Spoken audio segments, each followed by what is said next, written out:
ಸುಮ್ಮನೆ ನಿಮಗೊಂದು ಉದಾಹರಣೆ ಹೇಳ್ತೀನಿ. ಅವ್ರ ಅಣ್ಣ ನಾಗೇಂದ್ರ, ಅವ್ರ ಮನೆಯ ಗುಣಕ್ಕೆ ನಾನು ಹೇಳ್ತಾರೆ, ಅವ್ರು ಎಲ್ಲದರಲ್ಲೂ ಹೇಗೆ ಜೋಕ್. ಅವ್ರು ನಾಗೇಂದ್ರ ಅವ್ರ ಹೆಂಡ್ತಿದ್ದು ಅಂದರೆ ಅದು ಅರೇಂಜ್ಡ್ ಲವ್, ಅಂದೇನು ಲವ್ ಅಲ್ಲ, ಅರೇಂಜ್ಡೇ, ಬಟ್ ಏನು ಜಾತಕ ನೋಡಿ ಮಾಡಿದ್ದಲ್ಲ. ನೀವು ಇವ್ರನ್ನ ಆಗ್ತೀರಾ ಅಂತ ಕೇಳಿದ್ದು.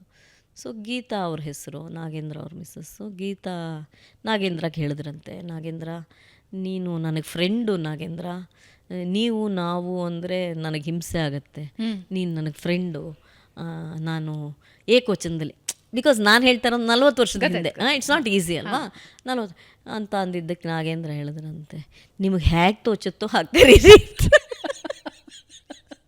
So this is their basic nature. ಅವ್ರ ಮನೇಲಿ ಎಲ್ಲರೂ ಇರೋದೇ ಹೀಗೆ, ಎಲ್ಲವೂ ಅವ್ರಿಗೆ ಎಲ್ಲವೂ ಹಾಸ್ಯ, ಯಾವುದಕ್ಕೂ ತುಂಬ ತಲೆ ಕೆಡಿಸ್ಕೊಳ್ಳೋ ಜನ ಅಲ್ಲ. Actually Avinash is like that through out the day. ಗೊತ್ತಾಗಲ್ಲ ಅಷ್ಟೇ, ಹೊರಗಡೆ ಇರೋರು ಮತ್ತು ಅವ್ರ ಅವರು ಭಾಳ ಒಂದು ಹಿಂಗೆ ಇಟ್ಕೊಂಡು ಮಾತಾಡ್ತಾರೆ.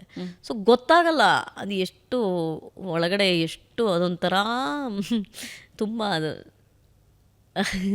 ಸರ್ಕಾಸ್ಟಿಕ್ ಅನ್ನೋಕ್ಕಾಗಲ್ಲ, ಬಟ್ ಅದು ತುಂಬ ಸರ್ಕಾಸಮ್ ಇರುತ್ತೆ. ಓಕೆ, ಅದೇ ಕೆಟ್ಟ ರೀತಿಲಲ್ಲ, ಬಟ್ ಆಡ್ಕೊಳ್ಳೋದು ಜಾಸ್ತಿ. ಅದೇ ಹೇಳಿದ್ನಲ್ಲ, ನೆನ್ನೆನೂ ಮೊನ್ನೆ ಹುಡ್ದ ಬರಬೇಕಲ್ವಾ ಅಂದ್ಬಿಟ್ಟು ನಕ್ಬಿಟ್ಟು ಹೋಗ್ತಾರೆ. ಜಗಳ ಆಡೋಕ್ಕೆ ನಿಮಗೆ ಚಾನ್ಸ್ ಸಿಗಲ್ಲ. ಹೇಗೆ ಜಗಳ ಆಡ್ತೀರಿ ಅವ್ರು ಅದನ್ನು ಆ ಥರ ಹೇಳಿದ್ರೆ?